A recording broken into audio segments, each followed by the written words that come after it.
My wife mocked me for being ordinary while spending my savings. Then she cheated. So I divorced silently and left her to beg without success.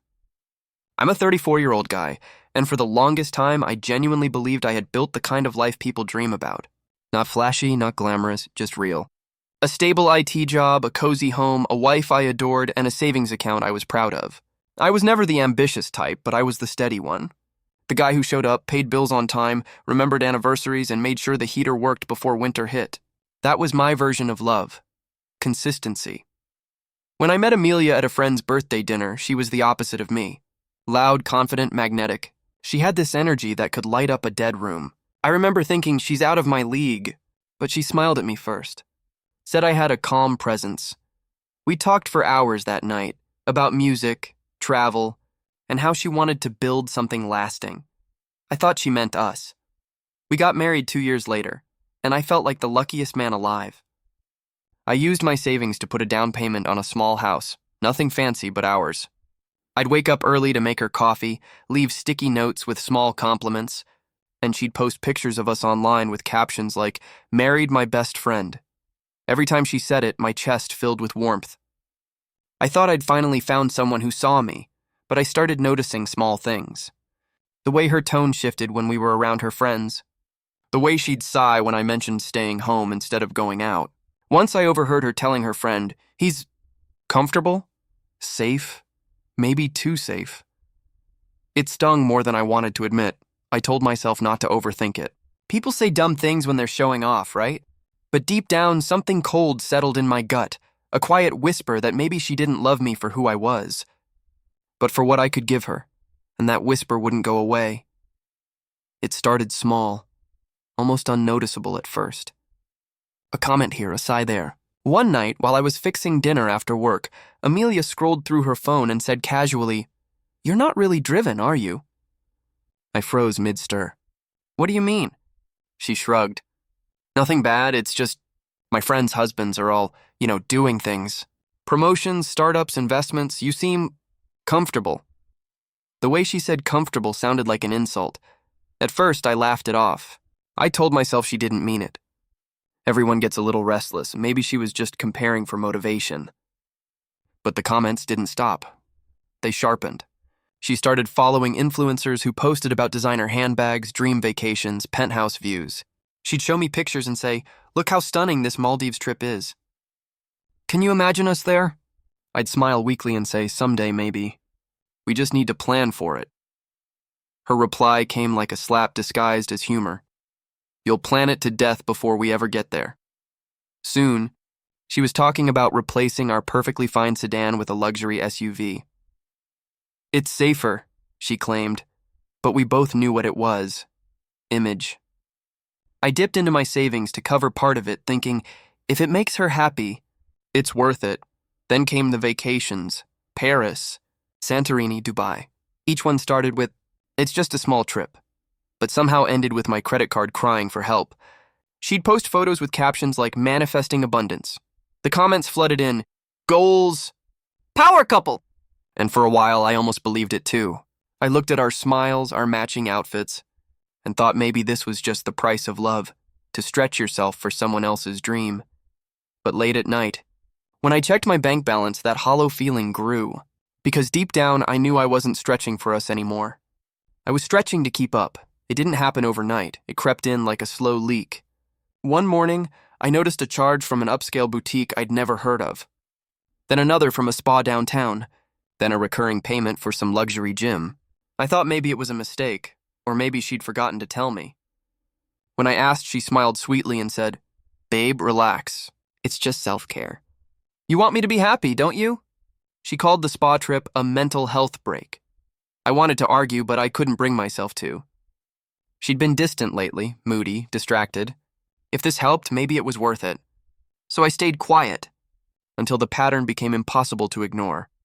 I'd check my account and see thousands gone. Her response was always the same. "It's our money. Why are you acting like I'm stealing from you?" I'd try to reason with her. "Amelia, there's a difference between spending together and draining savings without talking about it." She'd roll her eyes. "You're so uptight about money. God, you make everything transactional. It wasn't about the money. It was about the respect. But she couldn't see that. The worst part was when she started using that word again, ordinary. During arguments, it became her favorite weapon.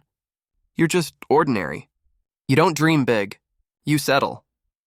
Each time she said it, it chipped away at me a little more. I started second-guessing everything. My job, my habits, even the way I dressed.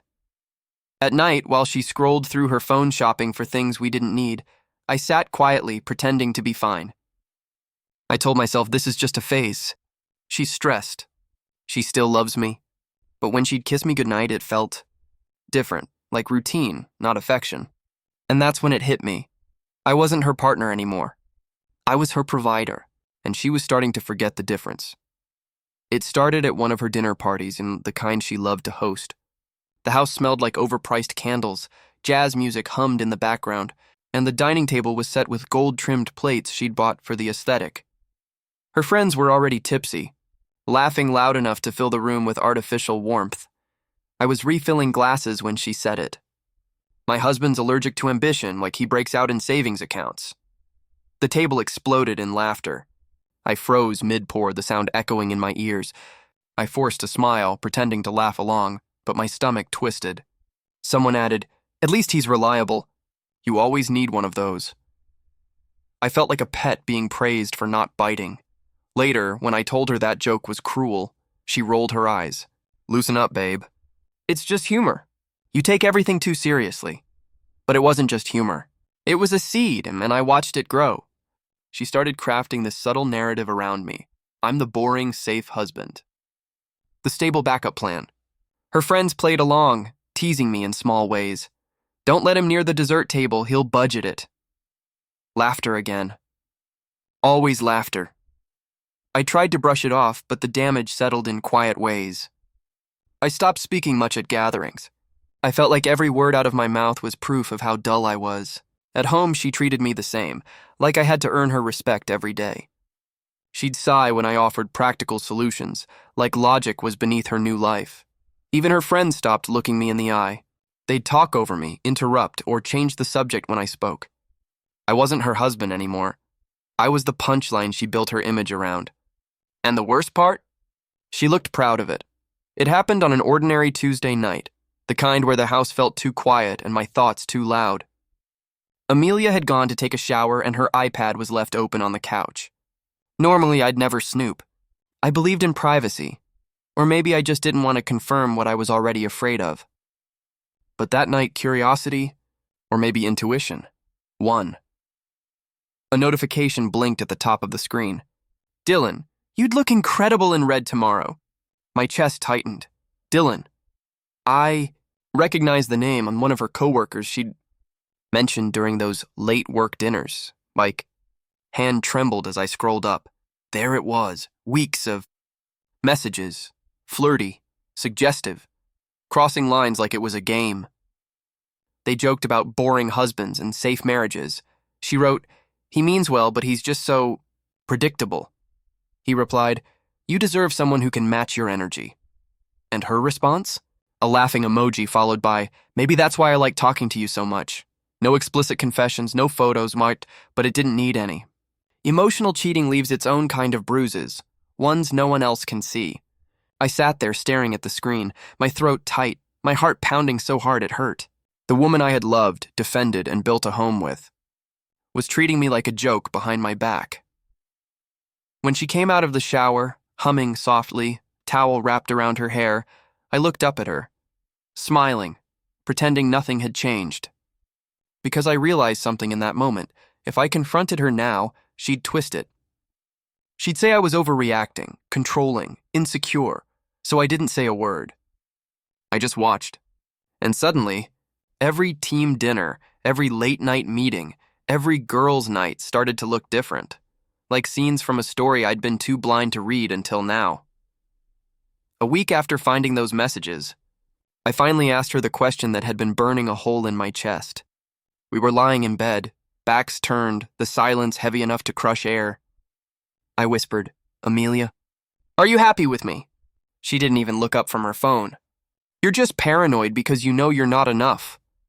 Her voice was sharp, dismissive, like I'd just accused her of something ridiculous. I felt the sting instantly.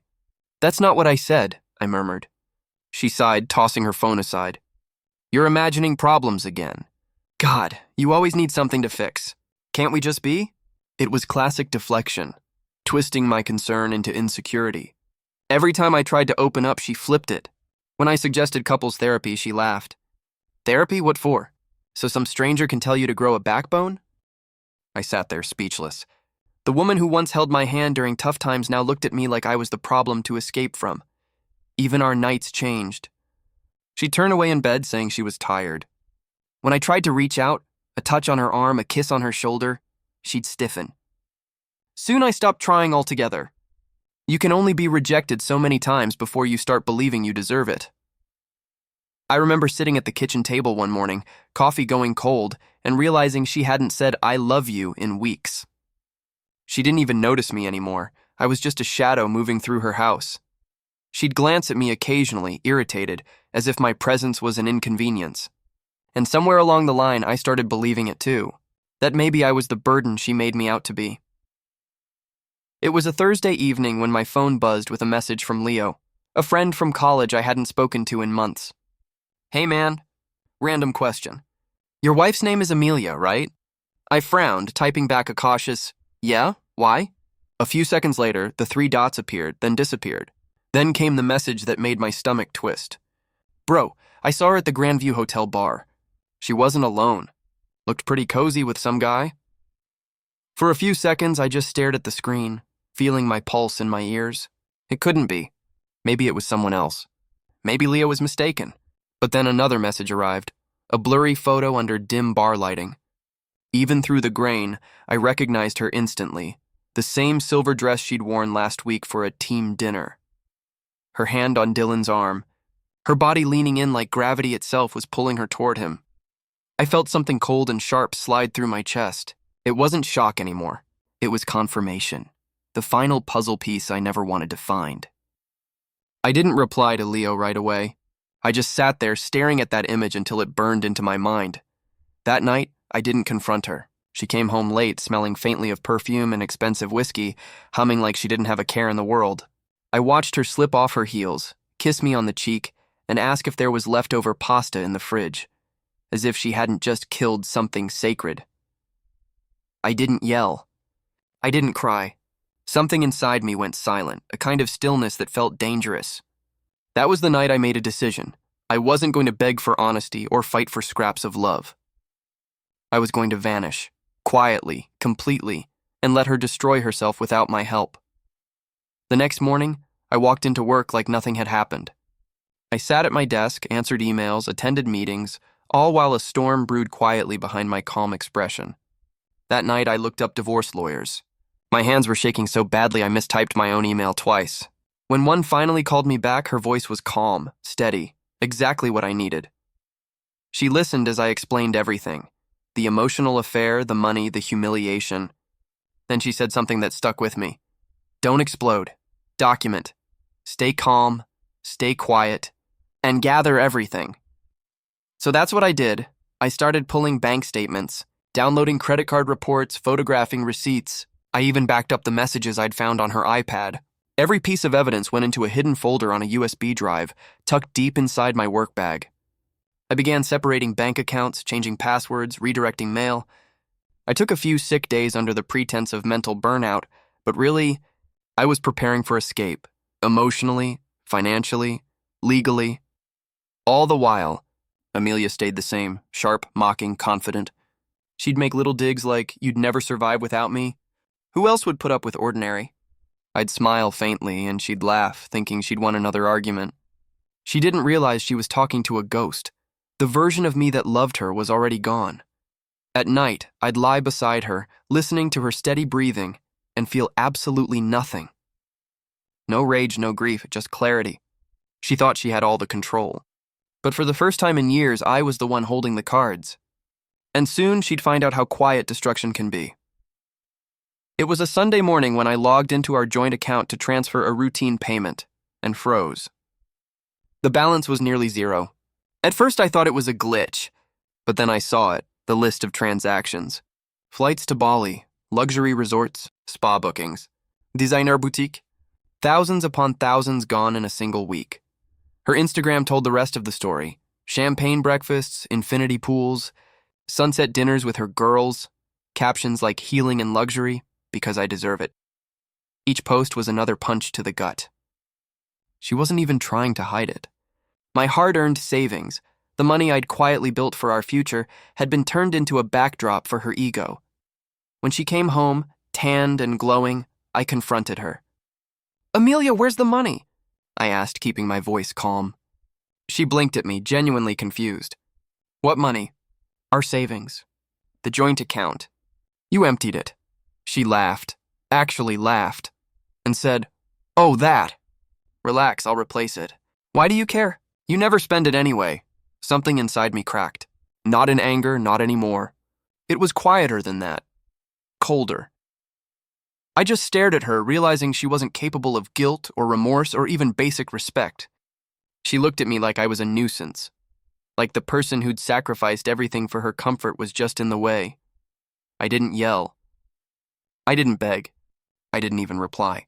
I just turned away and walked into the next room, my pulse steady, my mind eerily clear. That was the moment I knew it was over. Not the marriage, and that had ended long ago, but my illusion that she loved me at all. And from that clarity came something new.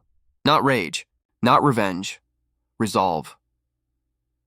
The next week, I started planning my exit like a man mapping his own escape route.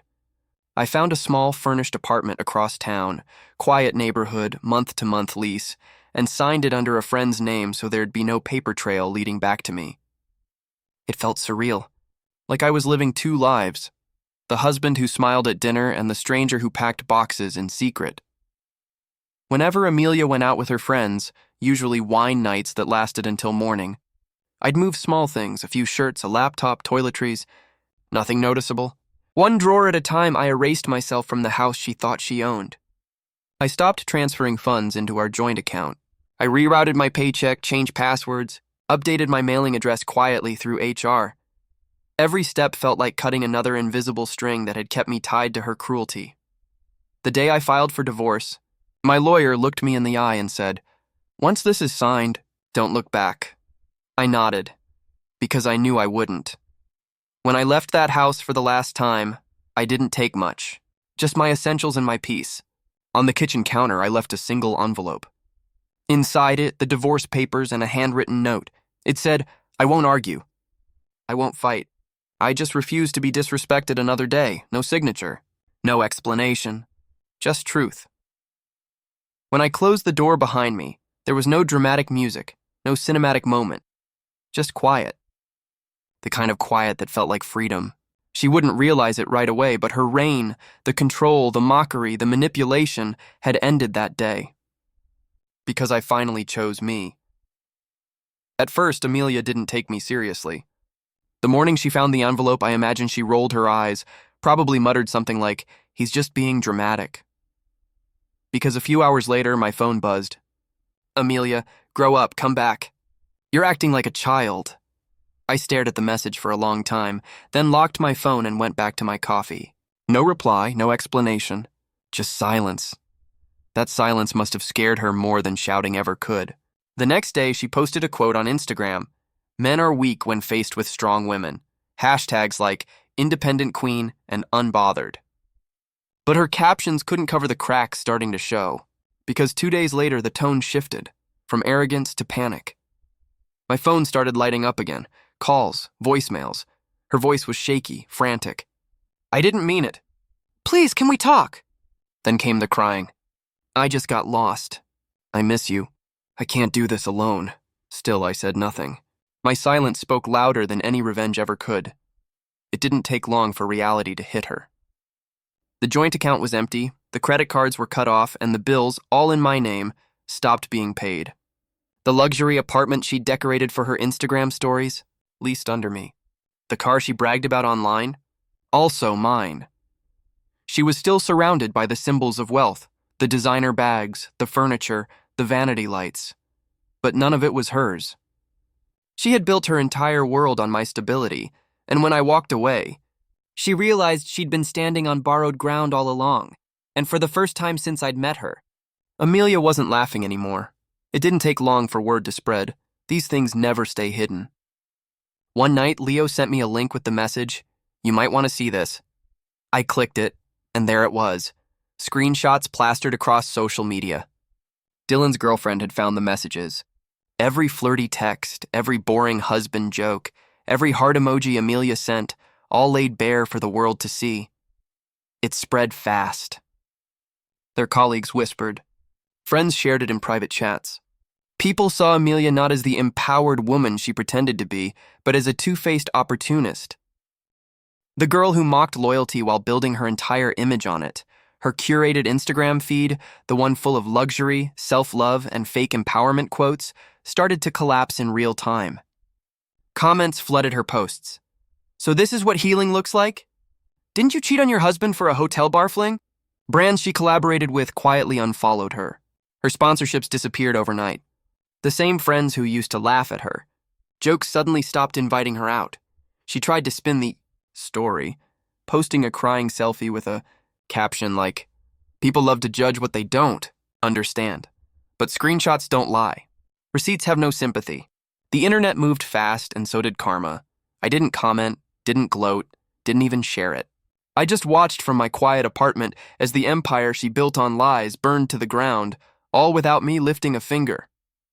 She'd spent years crafting an image of power and perfection, but in the end, it took only a few screenshots to show the truth, and that truth was simple. Her reputation had always been as fragile as her love. It was raining that night, one of those slow, heavy rains that makes the world feel muted. I was sitting on the couch, half listening to a podcast, when the knocking started. 3 sharp bangs. Then again. Louder. When I opened the door, I almost didn't recognize her. Amelia stood there, drenched, mascara streaked down her cheeks, clutching her purse like a life raft. Her voice cracked before she could even form a sentence. "I was stupid," she said between sobs. "I didn't mean to lose you, I thought I could fix it later." Her hands trembled as she reached for me, but I didn't move. I let her talk.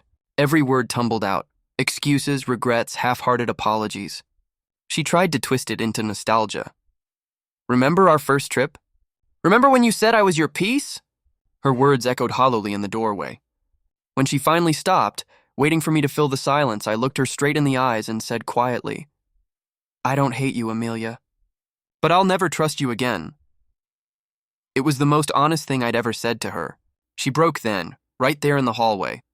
Her knees gave out and she whispered, "Please, just give me a chance. I can change." I didn't yell. I didn't console. I didn't gloat. I just stepped back and said, "Goodbye." Then slowly, I closed the door. No slam, no dramatic pause. Just a soft click that felt like a full stop on an entire chapter of my life. On the other side, I could still hear her crying, whispering my name. But I didn't open it again. That door, and that part of me that once begged for her love, stayed shut for good. After Amelia, life slowed down, and for once, that was exactly what I needed. I didn't rush to fill the silence she left behind. I didn't download dating apps or go searching for validation. I just breathed. For the first time in years, I could sit in my own company without feeling like I had to earn my worth. I started going on hikes again, the kind I used to love before she convinced me I was boring. The quiet trails, the smell of pine, the crunch of gravel under my boots, it all felt like medicine. I bought a secondhand camera and started taking photos at sunrise, chasing the kind of beauty that didn't need filters or captions. At night, I'd sit with my guitar, teaching myself old songs I hadn't played since college. The strings hurt my fingers at first, but the ache felt good, honest. Therapy became another quiet form of healing. It helped me unpack the things I'd ignored for years. How manipulation doesn't always scream. How love can slowly turn into control without you realizing it. My therapist once told me, "You confuse peace with boredom." That line stayed with me. Because she was right. Amelia had made me believe that stability was weakness. So I started journaling, meditating, learning to forgive myself for staying too long. Every day I found a new piece of myself she'd tried to bury. And in that rediscovery, I stopped apologizing for being ordinary, because ordinary wasn't dull. Ordinary was dependable. Ordinary was kind, loyal, and real, the exact thing she could never understand. And maybe, I thought, being ordinary was my quiet kind of extraordinary all along. Months passed before I even thought about letting someone new into my life. Then, one afternoon at a local coffee shop, I met Claire. She was a teacher, soft-spoken, warm, and grounded in a way that instantly put me at ease. No heavy perfume, no curated perfection, no constant need to perform. Just genuine laughter, simple clothes, and the kind of eyes that listened when you spoke. We started with small things. Coffee on Sundays, walks by the lake, conversations about books and childhood dreams. No pretending. No power plays. She didn't care what car I drove or how big my paycheck was. She cared about how I treated people. And for the first time in years, I didn't feel like I had to compete for space in my own relationship. It felt real, uncomplicated, safe in the best possible way. While my world was quietly rebuilding, Amelia's was crumbling faster than she could patch it up. I heard bits and pieces through mutual friends, how she tried dating again but nothing lasted. Men saw through her charm once the facade slipped. The luxury posts stopped, her followers dwindled, and her independent queen brand faded into silence. She tried to rebrand, tried to reclaim the image she'd lost. But you can't rebuild something that was never real. The last time I saw a trace of her online, she had posted an old wedding photo of us, captioned, "Sometimes you don't know what you had until it's gone." That was the moment it hit me. She finally understood. The ordinary man she once mocked. The one she thought was too calm, too simple, too predictable, was the only man who had ever truly loved her. And now he was gone. By choice, not by loss. Sometimes people ask me if I ever got revenge, if I ever wished Amelia would feel the pain she put me through. And honestly, I didn't have to. Life took care of that for me. She still calls once in a while. Different numbers, different excuses. Sometimes it's a casual text. Hope you're doing well. Other times it's late-night voicemails filled with shaky breaths and half-formed apologies. But I never answer. Not out of spite, out of peace. Because every time that phone rings, it reminds me that walking away was the best decision I ever made. See, I never destroyed her. I just gave her what she asked for, a life without me. She wanted freedom from ordinary, from the steady love she once called boring. So I gave it to her. And in that freedom, she learned the difference between excitement and emptiness. My life now is quiet, not dull, not lonely. Quiet like a sunrise after a long storm. Quiet like knowing you don't have to explain your worth to anyone ever again. I wake up each morning with clarity, not chaos, and that's something she'll never understand. Because she mistook stability for stagnation, loyalty for weakness, love for control. If someone ever makes you feel small for being loyal, leave, quietly, completely, without apology. Because sometimes peace isn't found in payback and it's found in absence. In the space where they used to stand, realizing they lost someone who would have stayed forever, I didn't ruin her. She ruined the man who would have built her a life of peace, and I simply let her live with it.